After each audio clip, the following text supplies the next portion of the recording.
Hello, dear advanced Russian learners. I hope you could sleep well at night and you weren't thinking all the time about this little kid from this story by Dostoevsky whose fingers were almost broken by that vicious, blonde young lady, 20 and something years old. So please grab your coffee. We're going to have lots of fun today at the lesson. And here I'm just reminding you and telling to the newcomers that here's the only channel on YouTube, as far as I know, that helps you, advanced Russian learners, understand Russian classics in the original. So if you haven't subscribed yet, please hit this subscribe button because we have lots of plans and it's going to be lots of fun. We're going to develop your Russian big time if you follow those lessons. Now please open your printed materials, Fyodor Dostoevsky, Маленький герой, a little hero. If because of any reason you don't have it, even though it's highly recommended, please open the link below this video. And I'm going to show you where we stopped the last time, and I'm going to remind people, specifically people who are new to this channel, what happened in the story so far. So just a second. So first of all, guys, please find this sentence. That was our last sentence the last time. Положение мое было отчаянное. Do you remember those two words, by the way? Положение and отчаянное. Положение means situation, and отчаянное means desperate. So my situation was desperate. Meanwhile, so if you have difficulty finding it, please, you can press Ctrl F and then type in the word положение, and it will bring you right here. Now, my situation was desperate. Why? Because we have this huge party with lots of guests near Moscow, very rich party. And there was this blonde lady there, and she behaved in a kind of half-crazy way. And there was this little boy, an 11-year-old boy, who is the narrator of the story. And this young lady calls this boy over to her and starts breaking his fingers. Could you imagine that? And he doesn't know what to do. But he, in his turn, felt something strange in him. He wasn't a little child anymore, so he felt really strange towards that young lady at different levels. So, положение мое было отчаянное, he says. My situation was desperate because now he's sitting there and this vicious young lady is breaking his fingers. And he's saying, so first I'm going to read this part that we are going to learn today. Please notice the level of your comprehension. Then towards the end of the lesson, I'm going to read it again. And you will surprise yourself big time because your comprehension is going to be much higher. So this little boy is saying, not very little, an 11-year-old boy. Во-первых, я горел от стыда, потому что почти все кругом нас обратились к нам. Одни в недоумении, другие со смехом, сразу поняв, что красавица что-нибудь напроказила. Кроме того, мне страх как хотелось кричать, потому что она ломала мои пальцы с каким-то ожесточением, именно за то, что я не кричу. А я, как спартанец, решился выдерживать боль, боясь наделать криком суматоху, после которой уж не знаю, что бы стало со мною. Okay, so up to here. So, let's start working on it. Во-первых means first of all. So please underline it. And for our new viewers, that's why you need to have your printed copy. Because then you can underline, and above that you can write the meaning of this expression or word. Во-первых, first of all. Я горел от стыда. So, я горел от, I was burning with. Like he wasn't literally burning, but he's depicting his feelings, yeah? I was burning with. And стыда comes from stid, which means shame. So I was burning with shame. Потому что почти все кругом нас обратились к нам. Because almost everyone. Now, кругом нас means around us.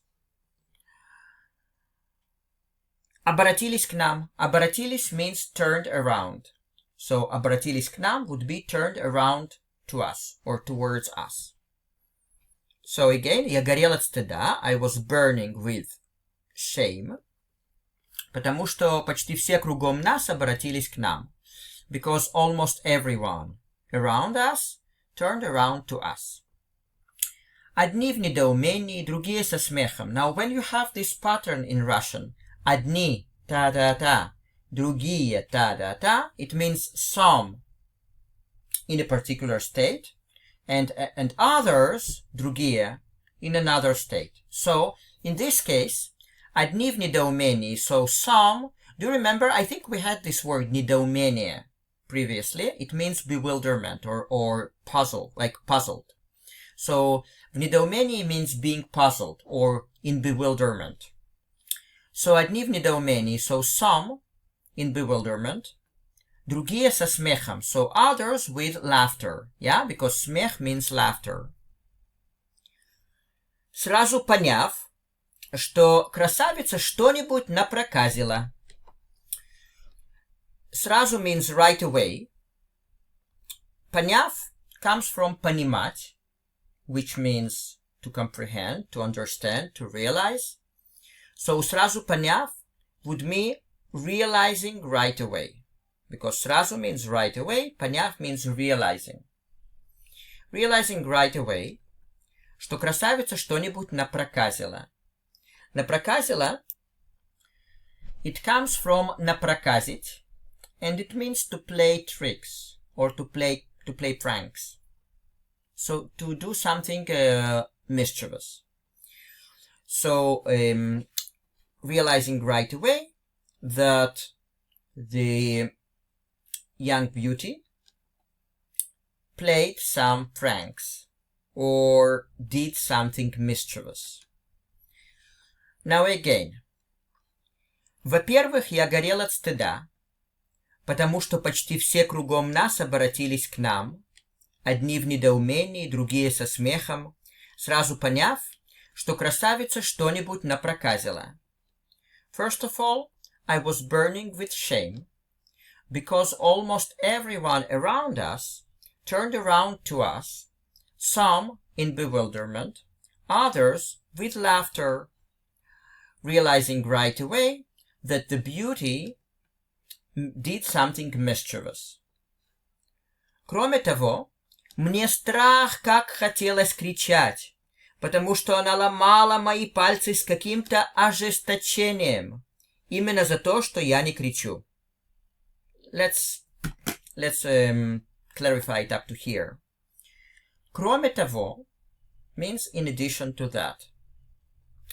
Now, мне страх как хотелось. So, страх here, страх usually means fear. But in this case, it's an expression. Страх как, and then the verb in the infinitive form. It means really, or to a very big extent. So when he is saying, so please underline страх как. And it means to a very big extent. So мне страх как хотелось кричать. That would be, I wanted to scream to a very big extent. Because мне хотелось, it means I wanted. I hope you know this expression, мне хотелось. Like, it wanted to me, literally, but in English that's I wanted, in English. So, when he is saying, кроме того, мне страх как хотелось кричать. In addition to that, I wanted to scream to a huge extent. Потому что она ломала мои пальцы с каким-то ожесточением. So, because she broke my fingers with some Now, ожесточение I would translate as meanness, because it comes from жестокий. So if someone is жестокий, he is a mean person, he is a cruel person. So ожесточение means meanness, cruelty. No, I will take cruelty. So she broke my fingers with some cruelty. Именно за то, что я не кричу. Именно за то, что, именно means exactly, and за то, что means because of the reason that. So exactly because of the reason that I'm not screaming. Yeah? So listen now. Кроме того, мне страх, как хотелось кричать, потому что она ломала мои пальцы с каким-то ожесточением именно за то, что я не кричу. In addition to that, I really wanted to scream. I wanted to scream to a very big extent.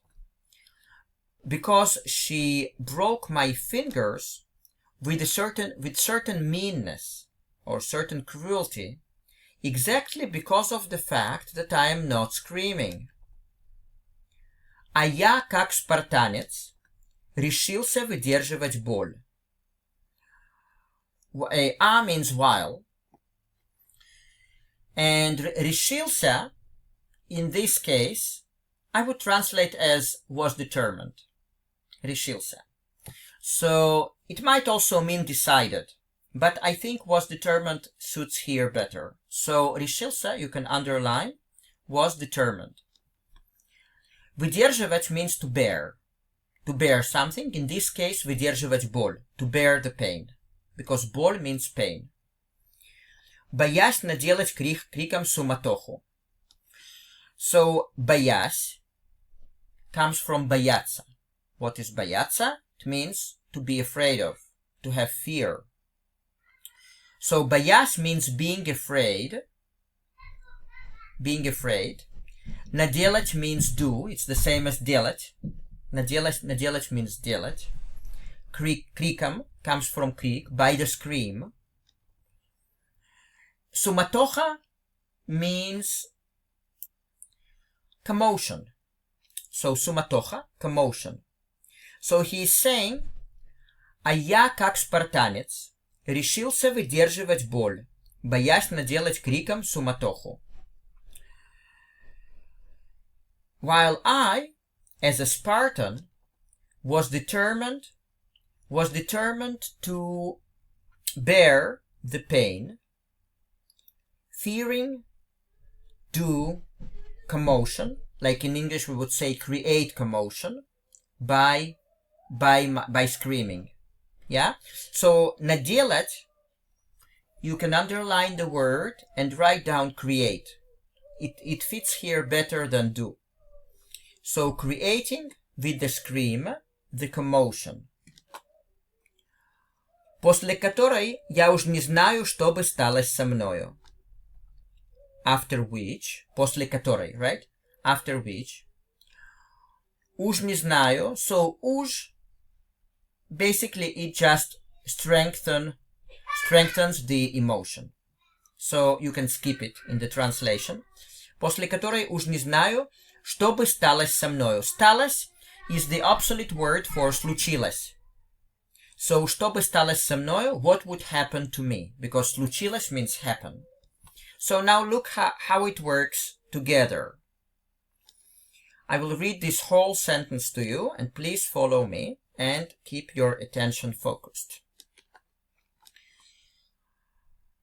Кроме того, мне страх, как хотелось кричать, потому что она ломала мои пальцы с каким-то ожесточением именно за то, что я не кричу. In addition to that, I really wanted to scream, because she was breaking my fingers with certain cruelty, exactly because of the fact that I am not screaming. А я, как спартанец, решился выдерживать боль, боясь наделать криком суматоху. While I, as a Spartan, was determined to bear the pain, having been afraid to create, with the scream, a commotion, после которой уж не знаю, что бы сталось со мною. after which I don't know what would happen to me. Okay guys, so if needed, please rewind like all of this part or just certain sentences and move over them again. I hope I explained it to you well. If you still have some questions, please post them below the video. You can copy paste the particular line or particular expression, and you can always ask, why is it so? In terms of grammar, maybe in terms of historical context, etc. But I'm going to read now this whole part, and you're going to be surprised by your comprehension. So I'm going to start with the last sentence of the previous time. My situation was desperate. Положение мое было отчаянное. So guys, smile and listen carefully. Положение мое было отчаянное. Во-первых, я горел от стыда, потому что все кругом нас обратились к нам. Одни в недоумении, другие со смехом, сразу поняв, что красавица что-нибудь напроказила. Кроме того, мне страх, как хотелось кричать, потому что она ломала мои пальцы с каким-то ожесточением, именно за то, что я не кричу. А я, как спартанец, решился выдерживать боль, боясь наделать криком суматоху, после которой уж не знаю, что бы сталось со мною. So, guys, how do you feel? Can you see the difference? Hope you can. So, guys, we're going to say до свидания this time. And if you wanna learn Russian with certain methods that I developed and I learned with many years of teaching experience, please contact me using the email below this video. We will have our first meeting for free. No obligations on your part. I'm going to measure your exact level with certain tools that I have.